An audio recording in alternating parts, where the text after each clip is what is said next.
Muy buen día, buenas tardes, buenas noches, queridos amigos. Con esto estamos llegando a la culminación de la serie sobre la biografía de Yeshua HaMashiach y es importante para mí principalmente se entienda bien lo que significa el Cristo, que es el Mesías, el ungido, el Salvador. Esto del Mesías es una institución, es el oficio del Cristo creado en los cielos para traer redención a todos los lugares en los cuales se manifestó la caída en este universo y en otros universos. Entendiendo esa figura, entendiendo qué es lo que realmente representa este ser, entidad, Cristo, que desciende y en algún sentido se fusiona con alguna persona. Eso es lo que hay que entender. Y entendiendo esto de la manera correcta, podremos entender lo que significa el mesianismo y los mesías que puedan haber existido a lo largo del tiempo y que puedan seguir existiendo,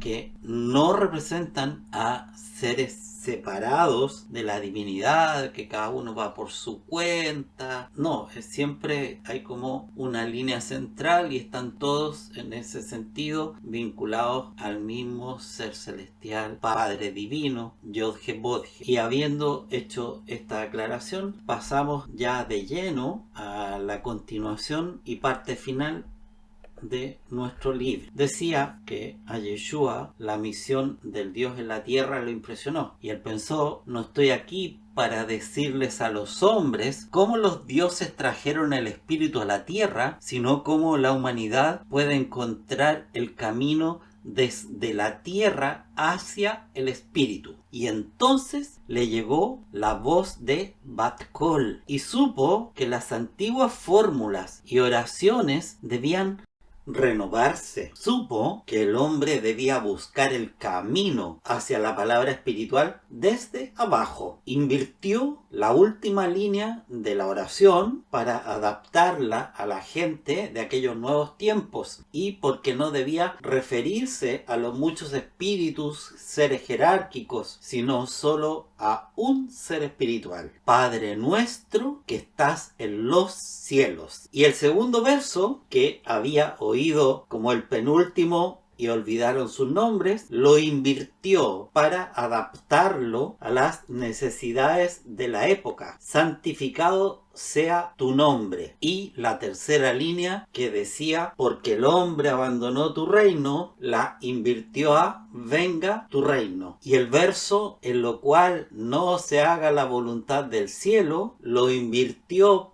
para que la gente ahora pudiera entenderlo, pues la versión antigua era incomprensible. Lo invirtió, pues debía tener lugar una inversión completa del camino hacia el mundo espiritual. Hágase tu voluntad en el cielo como en la tierra. Y el misterio del pan, el misterio de la encarnación en el cuerpo físico, el misterio de todo lo que le había sido revelado por el aguijón de Ahriman, él transformó estas cosas de tal manera que el hombre pudiera sentir que el mundo físico también proviene del mundo espiritual, aunque no sea directamente aparente. Así que cambió la línea sobre el pan de cada día por una petición: danos hoy nuestro pan de cada día. Y las palabras, la culpa de la individualidad por otros, las cambió por: perdónanos nuestras deudas como también nosotros perdonamos a nuestros deudores. La segunda línea de la antigua oración misteriosa, testigo del yo que se separa, la cambió por pero líbranos. Y la primera línea, el mal gobierna, la hizo del mal, amén, que quedaría pero líbranos del mal, amén. Así la oración que el cristianismo aprendió a conocer como el Padre Nuestro se transformó mediante la inversión de la voz del Bat Kol que Jesús escuchó cuando cayó sobre el altar, en lo que Cristo Jesús enseñó como la nueva oración mistérica, el nuevo Padre Nuestro, el Sermón de la Montaña y otras cosas que Jesús enseñó a sus discípulos surgieron de manera similar. Cristo Jesús tuvo un efecto notable en sus discípulos. Tengan en cuenta que simplemente estoy relatando lo que está escrito en el quinto evangelio. A medida que avanzaba por el país, su efecto sobre su entorno fue notable. Es cierto que estaba junto a sus discípulos, pero como era el ser Cristo, era como si no solo estuviera presente en su propio cuerpo. A veces uno u otro de los discípulos sentían como si estuviera actuando también en ellos, en sus propias almas. Sentían que el ser Cristo estaba en ellos y comenzaban a decir cosas que en realidad solo Cristo Jesús mismo podía decir. Entonces el grupo viajó y habló con otras personas, pero no siempre era Cristo Jesús quien hablaba, sino uno de los discípulos, porque compartía todo con los discípulos, incluso su sabiduría. Debo admitir que me quedé asombrado cuando me di cuenta de que la conversación con el saduceo, tal como se relata en el Evangelio de Marcos, no la pronunció Cristo Jesús desde el cuerpo de Jesús, sino del de uno de los discípulos. A menudo sucedía que, cuando Cristo Jesús se alejaba del grupo, se quedaba con él de todos modos, o bien caminaba con ellos espiritualmente, o se les aparecía en su cuerpo etérico. Su cuerpo etérico estaba entre ellos, caminaba con ellos por el país, y no siempre era posible determinar si su cuerpo físico estaba realmente allí o era su cuerpo etérico. Así fue la interacción con los discípulos y la gente cuando Jesús de Nazaret se convirtió en el Cristo Jesús. Él, sin embargo, experimentó este tiempo, como ya lo he mencionado. Al principio, el ser Cristo era relativamente independiente del cuerpo de Jesús de Nazaret, pero gradualmente tuvo que volverse cada vez más similar a él. Y cuanto más vivía, más se apegaba al cuerpo de Jesús de Nazaret, y un profundo dolor lo invadió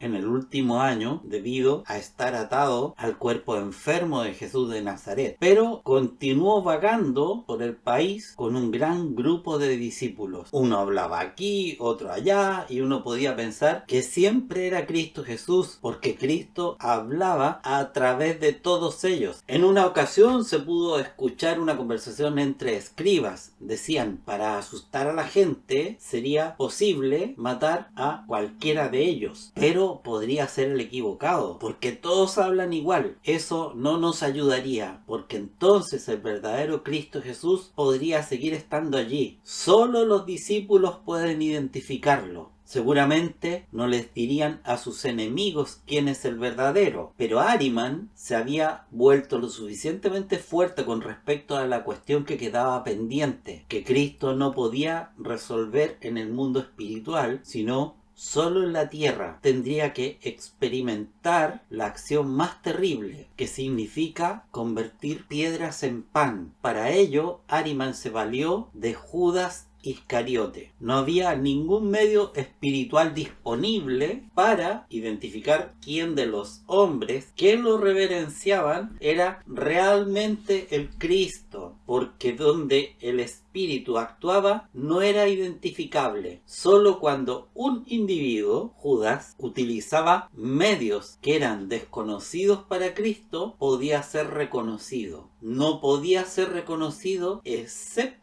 cuando alguien al servicio de Ahriman lo traicionara solo por dinero. De esta manera, Cristo Jesús quedó ligado a Judas, algo que le sucedió durante el acontecimiento de la tentación, lo cual es comprensible en un Dios. Él no sabía que solo en el cielo es correcto no necesitar piedras para el pan. La traición se produjo porque Ahriman había conservado su aguijón. Por lo tanto, Cristo tuvo que caer bajo el poder del Señor de la muerte, en la medida en que Ahriman es el Señor de la muerte. Esa es la conexión entre la historia de la tentación y el misterio del Gólgota con la traición de Judas. Hay mucho más que decir acerca del quinto evangelio que lo que he dicho aquí, pero durante el curso de la evolución humana seguramente se revelarán las otras partes del quinto evangelio. He intentado darles una indicación al contarles más sobre cómo es. Al final de estas conferencias se me ha ocurrido una vez más lo que dije al final de la primera conferencia, que las necesidades de los tiempos hacen necesario hablar ahora sobre este quinto evangelio, y me gustaría instar a mis queridos amigos a tratar lo que se ha dicho sobre el quinto evangelio de la manera apropiada. Y con esto doy término a la biografía de Yeshua en la parte no conocida de él, y explicando algunos de los eventos importantes y en relación a lo señalado ahora al final, nos permite comprender por qué en el momento de la traición Judas tenía que ir a darle un beso a Yeshua, porque no tenían claro los soldados quién era el Mesías y buscaban al ser Cristo, la entidad, que podía ser cualquiera en el sentido de los discípulos. Y ahora, teniendo esta explicación, es que podemos realmente comprender a qué se refería o a qué se refieren en ese sentido los evangelios. Era necesario por muchos motivos hacer esta biografía de Yeshua, explicar lo que es un aspecto de la entidad, el Cristo, el Mesías, Mashiach, para que nos permita en nuestra conciencia vivir una expansión, igual que a nivel del alma. Pero yo quiero adicionalmente, y voy a hacer una serie de videos para lo cual necesitaba hacer esto, que es sobre el anticristo, desde quién es en este instante el anticristo y quién va a ser en algún sentido coronado como el anticristo, la persona nominada, y todo lo que significa representa. Y voy a hacerlo en una serie porque también es largo, para que ustedes puedan tener la mayor cantidad de información posible al respecto. Bendiciones para todos en el nombre de mi Señor Yeshua HaMashiach.